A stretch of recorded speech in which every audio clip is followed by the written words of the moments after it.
નમસ્કાર વિદ્યાર્થી મિત્રો, લાસ્ટ લેક્ચરની અંદર આપણે સ્વાધ્યાય 2.5 એના પ્રશ્ન નંબર 5 સુધી અભ્યાસ કરેલો. આજે આપણે પ્રશ્ન નંબર 6 થી જોઈશું. પ્રશ્ન નંબર 6 શું કીધેલું છે કે નીચે આપેલી દશાંશ સંખ્યામાં 2ની સ્થાન કિંમત લખો. હવે જે એકદમ સરળ છે, આપણે જે છે અગાઉના ધોરણમાં પણ આ વસ્તુ ભણી ચૂક્યા છીએ કે સ્થાન કિંમત લખવાની એ તો દરેકને ખ્યાલ જ છે. તો સૌથી પહેલાં 2.56 માટે તો 2 અને સ્થાન કિંમત કોની કીધી છે તો દરેક માટે 2ની સ્થાન કિંમત કીધી છે. તો અહીંયા જે છે 2 આપણે જોઈ શકીએ છીએ કે દશાંશ ચિહ્ન પછી તરત છે ડાબી બાજુએ, તો એટલા માટે એકમનું સ્થાન છે. તો લખવાનું કે અહીં 2 એકમના સ્થાને છે, તો એટલા માટે અહીં 2ની સ્થાન કિંમત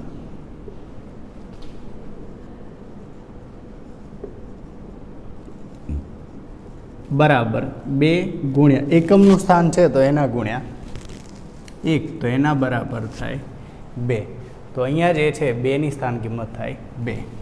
એના પછી 21.37. હવે અહીંયા આપણે જોઈ શકીએ છીએ કે દશાંશ ચિહ્ન પછી ડાબી બાજુ છે અને પહેલું નહીં ને બીજું સ્થાન, મતલબ આ એકમનું સ્થાન અને આ છે દશકનું સ્થાન. તો એટલા માટે અહીં લખી શકાય કે અહીં 2 દશકના સ્થાને છે, તો એટલા માટે 2ની સ્થાન કિંમત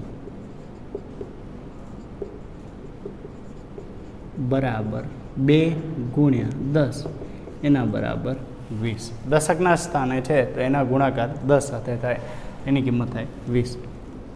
પછી અહીં જોઈએ તો અહીં જે છે એ દશાંશ ચિહ્ન છે એનાથી જમણી બાજુ તરફ છે, એટલા માટે એની કિંમત થાય અહીંયા આને કહેવાય છે દશાંશના સ્થાને. તો એટલા માટે અહીં 2 દશાંશના સ્થાને છે,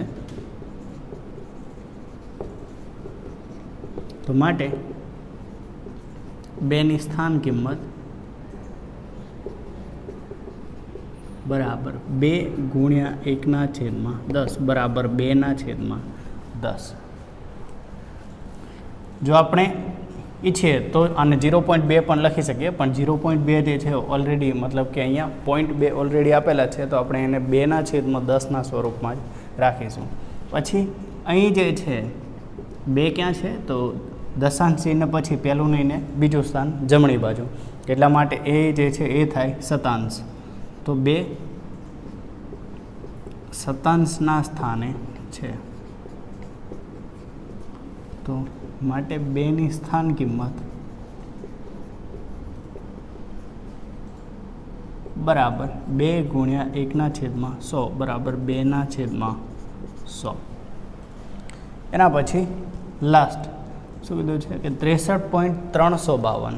તો અહીં જે છે આપણે જોઈ શકીએ છીએ કે અહીં જે સ્થાન છે દશાંશ ચિહ્ન પછી 3 સ્થાન જમણી બાજુ, એટલા માટે દશાંશ શતાંશ અને આ છે સહસ્ત્રાંશનું સ્થાન. એટલા માટે તો અહીં જે છે 2 સહસ્ત્રાંશના સ્થાને છે, તો માટે 2ની સ્થાન કિંમત બરાબર 2 ગુણ્યા 1/1000 બરાબર 2/1000. તો આ દરેકની સ્થાન કિંમત થઈ જાય. એના પછી પ્રશ્ન નંબર 7 જોઈ લઈએ. પ્રશ્ન નંબર 7માં શું કીધું છે કે દિનેશ એ સ્થળ A પરથી સ્થળ B તરફ જાય છે અને ત્યાંથી તે સ્થળ C તરફ જાય છે.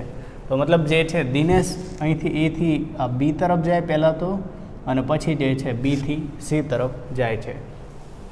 તો A C તરફ જાય, એના પછી શું કીધું છે કે એનું અંતર B થી 7.5 કિમી, એટલે એનું અંતર જે છે B થી અહીંથી કેટલું છે તો 7.5 કિલોમીટર, અને B થી C નું અંતર 12.7 કિલોમીટર, એટલે આ જે અંતર છે એ છે 12.7 કિલોમીટર.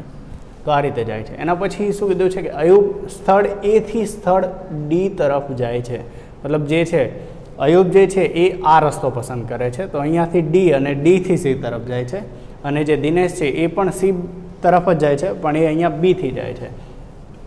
અને ત્યાંથી તે સ્થળ સી તરફ જાય, મતલબ અહીંથી જાય છે. તો ડીનું એથી અંતર 9.3 કિમી, મતલબ ડીનું એથી અંતર એટલે આ છે 9.3 કિલોમીટર અને સીનું ડીથી અંતર 11.8 કિલોમીટર, મતલબ આ સીથી ડીનું અંતર 11.8 કિલોમીટર છે.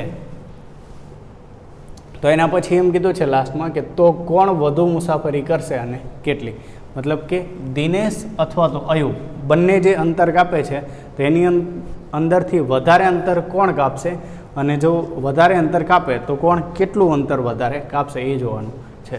તો સૌથી પહેલાં અહીંયા જે છે આપણે દિનેશ માટે અંતર જોઈ લઈએ. તો દિનેશ માટે પહેલાં એથી સી તરફ જાય છે, તો એટલા માટે પહેલાં એથી બીનું અંતર, તો એથી બીનું અંતર કેટલું છે, તો એથી બીનું અંતર છે 7.5 કિલોમીટર. બીથી સીનું અંતર, તો બીથી સીનું અંતર છે 12.7 કિલોમીટર. તો એના પછી કે દિનેશ દ્વારા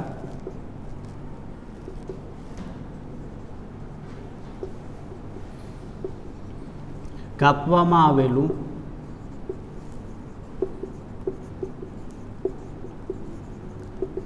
એ બિંદુથી બી, પહેલાં એ બિંદુથી બી મતલબ કે જે છે બંને અંતર કાપે છે એથી સી સુધી, જે અંતર છે એ બિંદુથી લઈને સી સુધી કાપે છે. તો ડાયરેક્ટ આપણે એવું ના કહી શકીએ કે એ બિંદુથી સી બિંદુ સુધી, કારણ કે જે છે દિનેશ બીથી સી તરફ જાય છે અને અહીંયા જે છે અયુબ ડીથી સી તરફ જાય છે.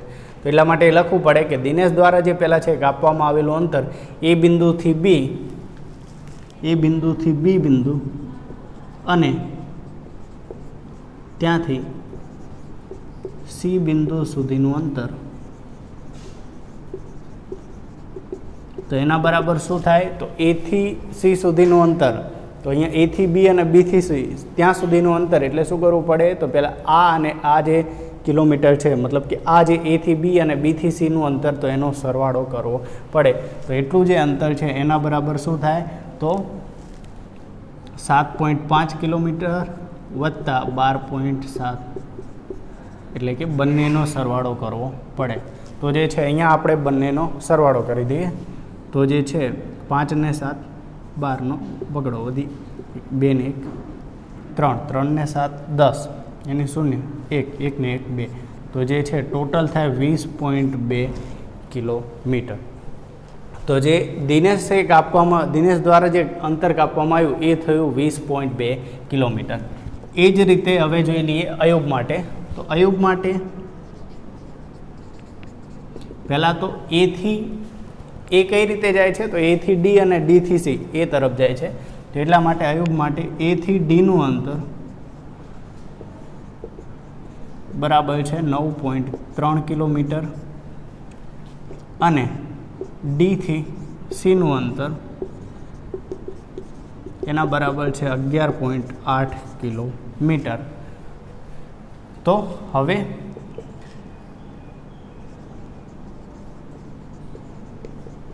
અયુબ દ્વારા બિંદુ એથી, અથવા બિંદુ એ નહીં, આપણે સ્થળ એ લખીશું. તો અયુબ દ્વારા સ્થળ એથી, અહીંયા પણ સ્થળ કરી દઈશું.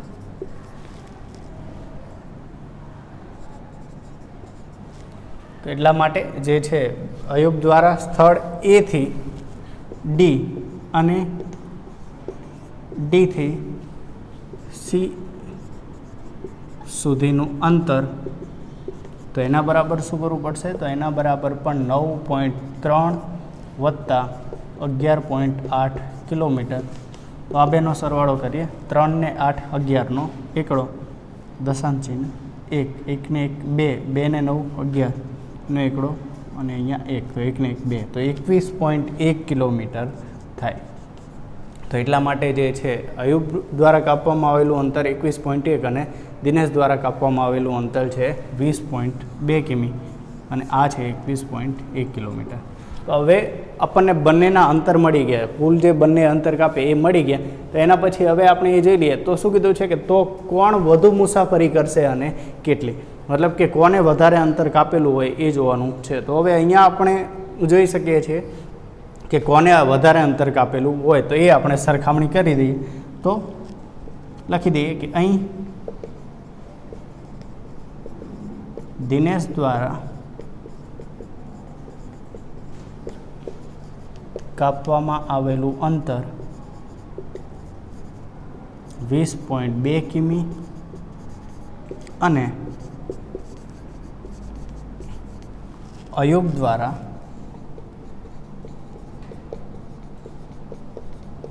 કાપવામાં આવેલું અંતર 21.1 કિલોમીટર છે.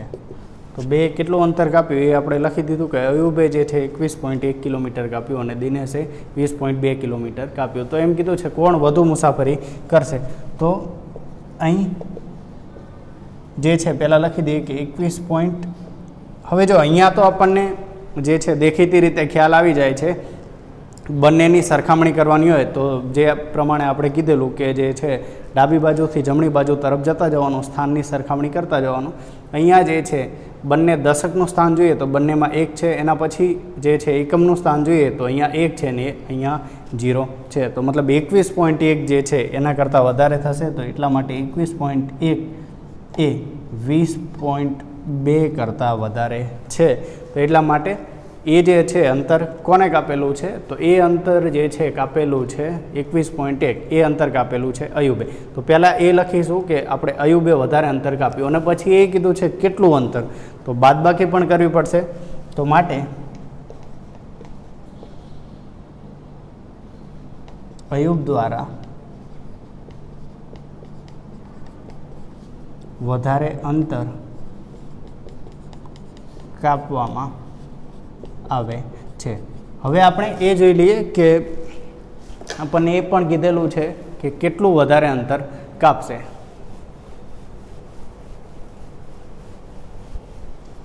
તો અયુબે કેટલું વધારે અંતર કાપ્યું હોય, તો અયુબ દ્વારા વધારે અંતર જે કાપવામાં આવ્યું તો એ કેટલું હોય, તો 21.1 માંથી 20.2 જે છે આપણે બાદ કરી દઈએ તો એટલું અંતર જે છે અયુબ વધારે કાપે.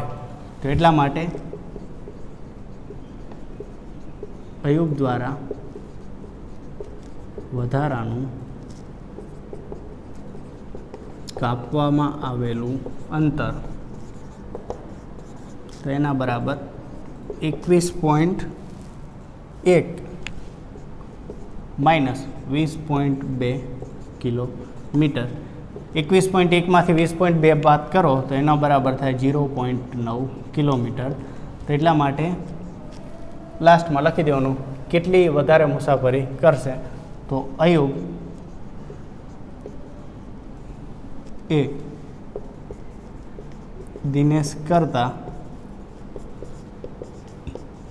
0.9 કિમી વધારે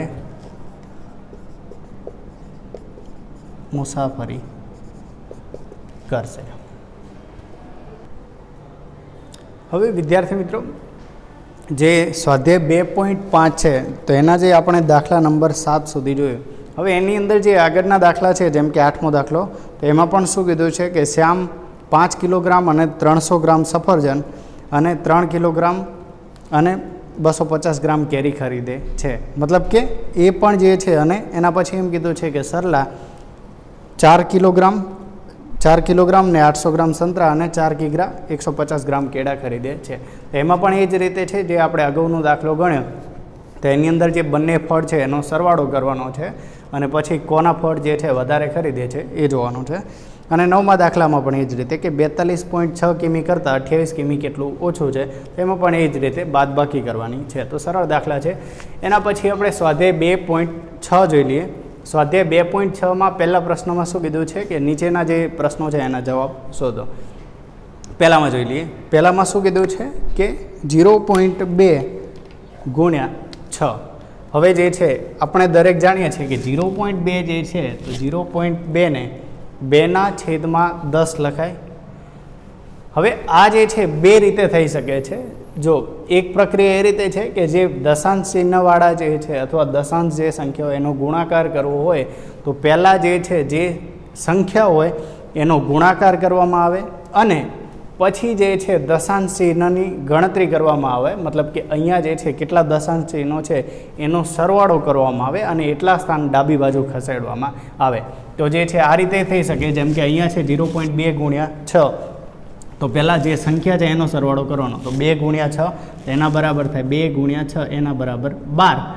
અને 12 જે છે એના પછી આપણે એ જોવાનું કે અહીંયા જે છે ટોટલ કેટલા દશાંશ ચિહ્ન છે ગુણાકારમાં. તો જો અહીંયા એક જ દશાંશ ચિહ્ન છે, મતલબ દશાંશ ચિહ્ન પછી એક જ સ્થાન છે, તો એક સ્થાન જે છે ડાબી બાજુ તરફ ખસે, એટલા માટે 1.2 આ રીતે પણ થાય. મતલબ કે આ એક જે છે બેઝિક સમજ છે કે આ રીતે પણ દાખલો ગણી શકાય. એમાં જે છે લખવું પડે આપણે કે અહીં એક દશાંશ સ્થાન જે છે અથવા તો દશાંશ ચિહ્ન પહેલાં પછી એક સ્થાન આપેલું છે, તો એટલા માટે ટોટલ કુલ એક સ્થાન જે છે આપણે ડાબી બાજુ ખસેડવું પડે, એ લખવું પડે.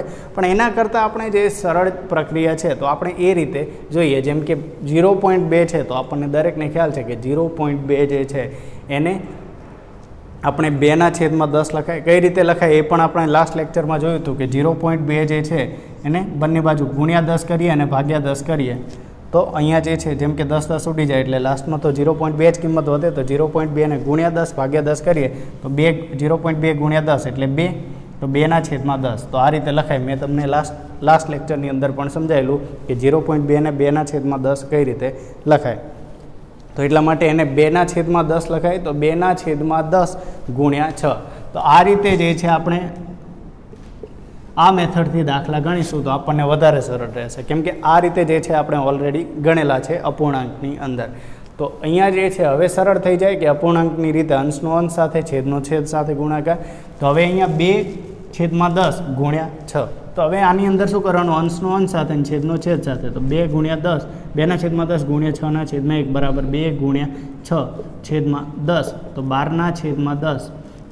હવે જે છે છેદમાં 10 આપેલો હોય, જે આપણે શીખેલા કે 10, 100, 1000 વડે ભાગાકાર અને ગુણાકાર. જે છે આપણે શીખેલા કે 10 વડે ભાગાકાર કરવો હોય તો શું કરવાનું, જમણી બાજુથી ડાબી બાજુ તરફ એકની પાછળ જેટલા શૂન્ય હોય એટલા સ્થાન ખસવાનું.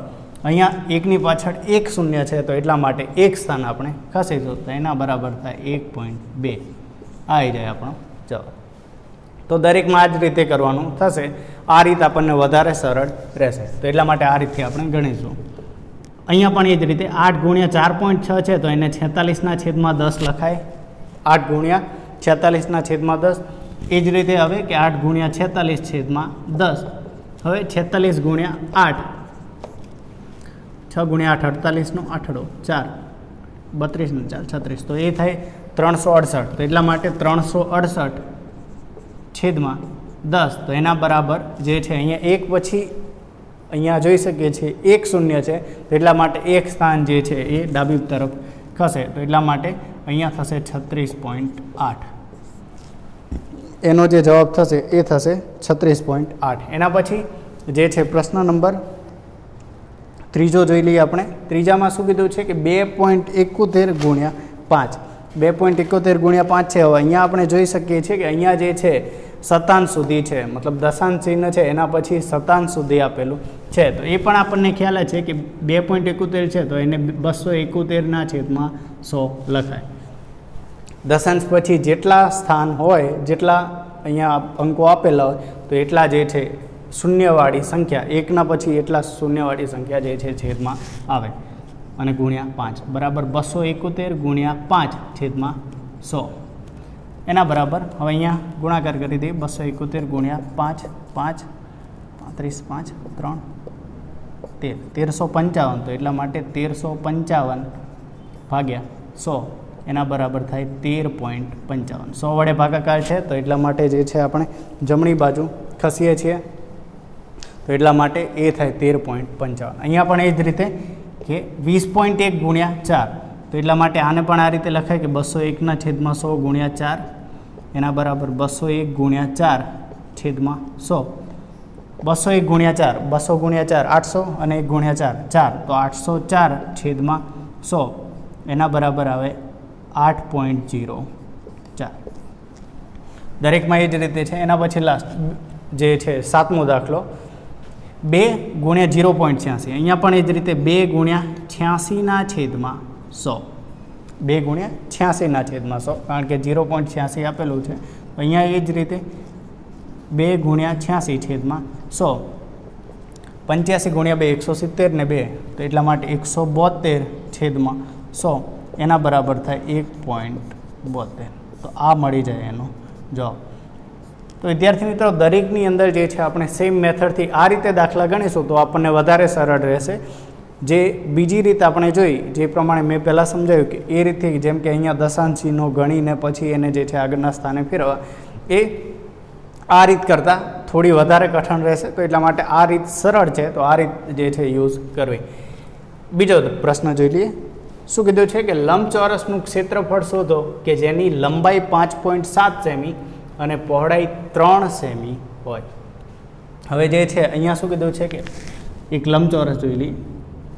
આ એક લંબચોરસ છે, તો એટલા માટે શું કીધું છે અહીંયા કે લંબાઈ 5.7 સેમી છે. તો આ એક લંબચોરસ છે જેની લંબાઈ 5.7 સેમી. તો લંબાઈ છે લંબચોરસની અંદર આપણને દરેકને ખ્યાલ જ છે કે સામસામેની બાજુઓની લંબાઈ સરખી હોય. એના પછી શું કીધું છે કે પહોળાઈ 3 સેમી. પહોળાઈ પણ બંને બાજુ સરખી હોય, તો એટલા માટે એ પણ થાય 3 સેમી. તો શું કીધું છે કે હવે એનું ક્ષેત્રફળ શોધો. હવે જે છે લંબચોરસનું ક્ષેત્રફળ શોધવાનું સૂત્ર તો આપણને દરેકને ખ્યાલ જ છે કે જે લંબચોરસનું ક્ષેત્રફળ એના બરાબર લંબાઈ ગુણ્યા પહોળાઈ. તો અહીં પહેલાં લખી દઈએ કે અહીં લંબચોરસ માટે લંબાઈ બરાબર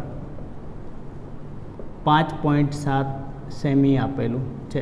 5.7 સેમી છે એને આપણે દશાંશ, જે અહીંયા દશાંશ ચિહ્ન આપેલું છે, તો એને આપણે આ રીતે પણ લખી શકાય કે 57/10 સેમી, જે પ્રમાણે આપણે અગાઉ જોયું એ પ્રમાણે. અને પહોળાઈ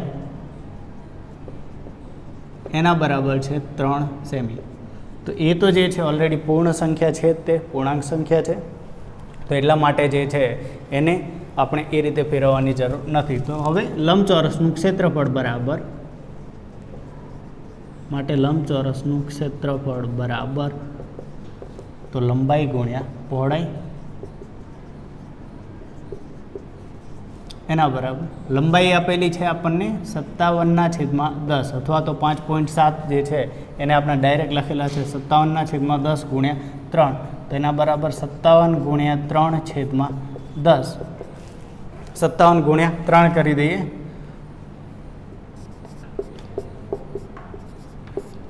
7 × 21, 2, 15 ને 2 17, 171. તો એટલા માટે એ થાય 171/10. તો એના બરાબર થાય, હવે અહીંયા છેદમાં 10 છે, તો એટલા માટે 10 વડે ભાગીએ તો આપણને ખ્યાલ છે કે જમણી બાજુથી ડાબી બાજુ તરફ એક સ્થાન, એકના પાછળ 1 શૂન્ય છે, તો એક સ્થાન આપણે ડાબી બાજુ તરફ જશું. તો એટલા માટે એ થાય 17.1. પણ આપણને દરેકને ખ્યાલ છે કે અહીં લંબચોરસ છે અને એનું ક્ષેત્રફળ કીધું છે, તો ક્ષેત્રફળનો એકમ જે છે હંમેશા ચોરસની અંદર આવશે. તો એટલા માટે આ જે થશે આ થશે ચોરસ સેમી.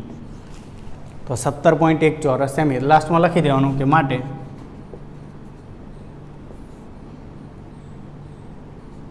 લંબચોરસનું ક્ષેત્રફળ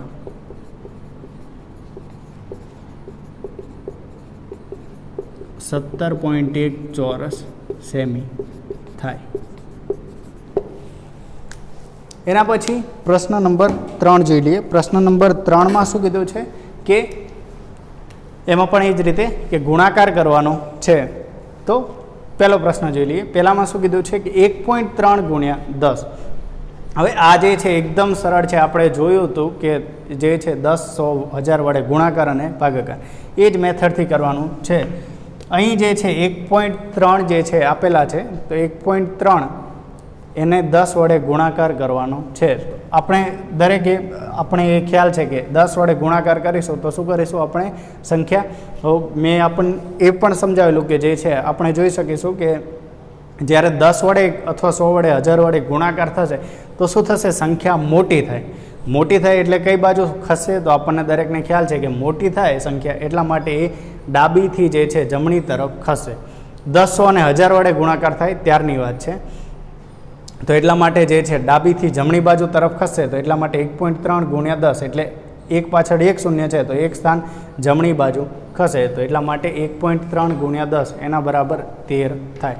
અથવા તો આપણે જે કરતા હતા અહીંયા જે મેથડનો ઉપયોગ કર્યો એ જ રીતે જોઈએ તો 1.3 છે તો 1.3 ને પણ 13/10 લખાય. 1.3 છે એને 13/10 લખાય અને અહીંયા જે છે ગુણાકારમાં 10 ઓલરેડી આપેલા છે તો એટલા માટે આ 10 ઉડી જાય. શું વધે? 13 વધે. 1 થઈ ગયો આપણો જવાબ. તો એ જ રીતે જે છે અહીંયા દરેક દાખલા સરળતાથી એ રીતે ગણી શકાય એવા છે. 36.8 ગુણ્યા 10 એમાં પણ એ જ રીતે કે 368/10 લખાય 36.8 ને એના ગુણ્યા 10 10 ઉડી જાય એના બરાબર થાય 368. આ થઈ જાય એનો જવાબ. તો હંમેશા આપણને એ શીખેલા કે 10, 100 અને 1000 વડે ગુણાકાર થાય તો એકની પાછળ જેટલા શૂન્ય હોય એટલું જમણી બાજુ તરફ ખસે. અહીંયા એ રીતે 368 જવાબ લખીને એ રીતે પણ લખી શકીએ કે ગુણાકારમાં 10 છે તો એક સ્થાન જે છે જમણી બાજુ ખસે છે. ચોથામાં 168.07 ગુણ્યા 10 તો અહીંયા પણ એ જ રીતે આવશે કે 168.07 તો 16,807 થશે ટોટલ અને જે છે એને 10 વડે ગુણવાના છે. તો હવે અહીંયા જે છે 10 વડે આપણે ગુણીશું તો આને છેદમાં 100 લખાય અને એના ગુણ્યા 10 તો જે છે અહીંયા એક શૂન્ય છે 10 અને જે છે 100 છે તો એટલા માટે એક શૂન્ય ઉડી જાય 10 વધે તો 16,807 ભાગ્યા 10 તેના બરાબર જે છે છેદમાં 10 છે તો વળી પાછો જે છે એનો ભાગાકાર થશે. ભાગાકાર થાય તો એટલા માટે જમણી બાજુથી ડાબી બાજુ તરફ તો એટલા માટે 1680.7 એટલે 1680.7 એ થઈ જાય એનો જવાબ.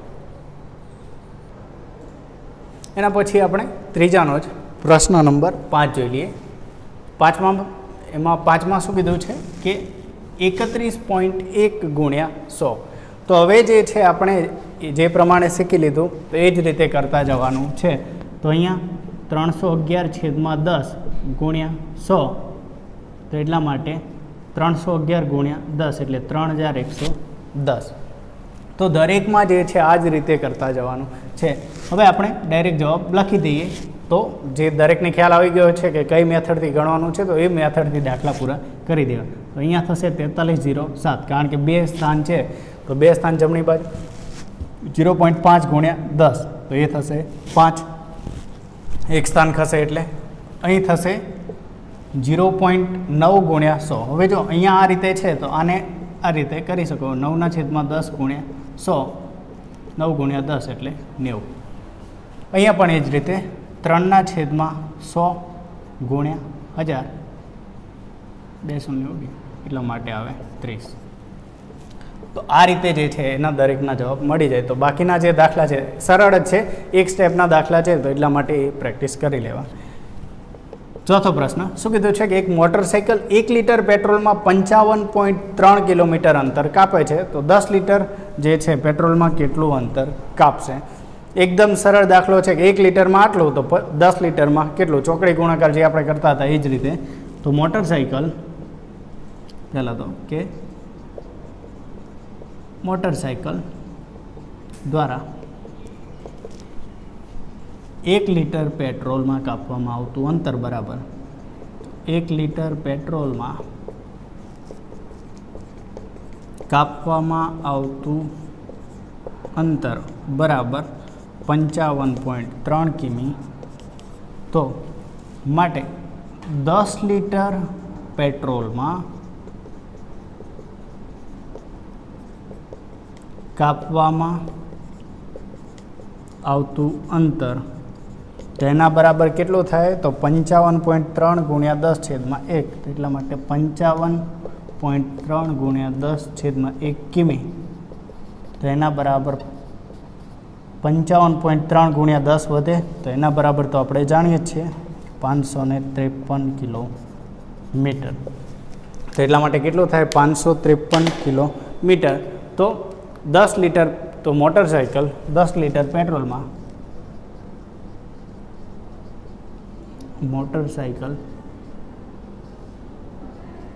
10 લીટર પેટ્રોલમાં 553 કિમી અંતર કાપે.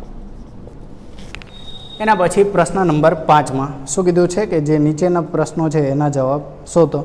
તો 5માં પહેલાંથી આપણે શરૂ કરી 2.5 ગુણ્યા 0.3. હવે જે આ પ્રશ્નો છે ને એ આપણે જોઈ શકીએ છીએ કે આ પ્રશ્નો કઈ રીતના છે, તો જે દશાંશ ચિહ્ન જે છે દશાંશ સંખ્યાનો દશાંશ સંખ્યા સાથે ગુણાકાર, જે પ્રમાણે આપણે જોયું હતું કે જે મેથડથી આપણે દાખલા ગણતા હતા ઉદાહરણમાં પહેલાં શીખેલા આપણે જે છે લાસ્ટ લેક્ચરની અંદર અથવા એનાથી પહેલાં લેક્ચરમાં કે બે દશાંશ સંખ્યા હોય તો કઈ રીતે ગુણાકાર થાય, તો એ રીતે આપણે ગુણાકાર કરવાનો છે. 2.5 છે તો 25/10 લખાય, 0.3 છે તો એને પણ 3/10 લખાય. તો એટલા માટે હવે જે છે આ રીતે આપણે આ સ્વરૂપમાં લાવી દેવાનું છે, છેદના 10 અથવા 100 કે જે પ્રમાણે આવતું એ પ્રમાણે, અને પછી જે છે અપૂર્ણાંકની રીતે ગુણાકાર કરવાનો રહે છે. એકદમ સરળ છે. 25 ગુણ્યા 3 અને છેદમાં 10 ગુણ્યા 10, 75/100 બરાબર 0.75. ત્રીજો પ્રશ્ન શું કીધું છે કે 0.2 ગુણ્યા 316.8. અહીંયા પણ એ જ રીતે કે 0.2 છે 2/10 અને 3168/10 એને પણ એ રીતે લખાય. તો 2 ગુણ્યા 3168/10 2 ગુણ્યા 3168, તો 3168 ગુણ્યા 2, 8 ગુણ્યા 2 16, 1 6 ગુણ્યા 2 12 ને 1 13, વધી 1 2 1 2 ને 1 3, તો 6336 થાય. એટલા માટે 6336/100 એના બરાબર થાય 63.36. તો જે છે આ થઈ જાય એનો જવાબ. 63.36 આવે એનો જવાબ. એના પછી પ્રશ્ન નંબર 5 જોઈ લઈએ. એમાં શું કીધું છે કે 1.3 ગુણ્યા 3.1. આમાં પણ એ જ રીતે 1.3 છે તો એને 13/10 લખાય, 3.1 ને 31/10 લખાય, 13 ગુણ્યા 31/10 ગુણ્યા 10, 13 ગુણ્યા 31 39, 13 ગુણ્યા 30 એટલે 390 અને 13 એટલે 403/100, તો એના બરાબર 4.03. આ થઈ જાય છે એનો જવાબ. ચોથો પ્રશ્ન જોયા પછી આપણે જોઈએ પ્રશ્ન નંબર 5. 0.5 ગુણ્યા 0.05. 0.5 એટલે 5/10 લખાય અને 0.05 એટલે 5/100. 5 ગુણ્યા 5/10 ગુણ્યા 100, 25/1000, તેના બરાબર 0.025. એના પછી જે છે સાતમો પ્રશ્ન.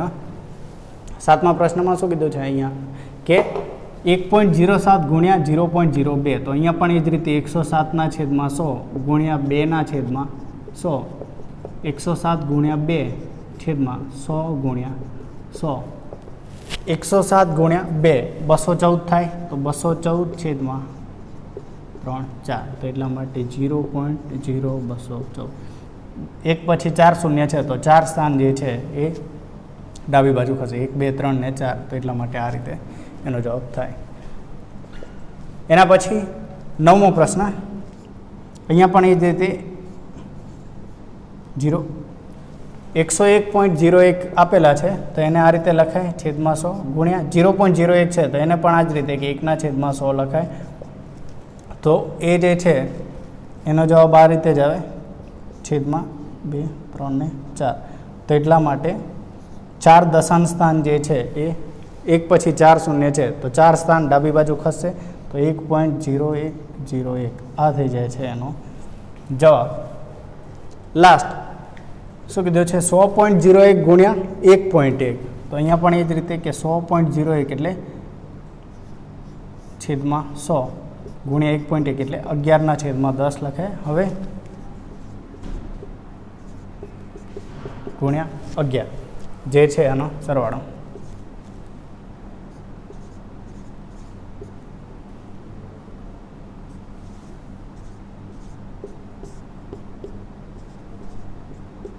તો એટલા માટે છેદમાં 1 2 અને 3, તો એટલા માટે 3 સ્થાન આગળ ખસવું પડશે, 1 2 અને 3, તો એટલા માટે 110.011 એ થઈ જશે આનો જવાબ.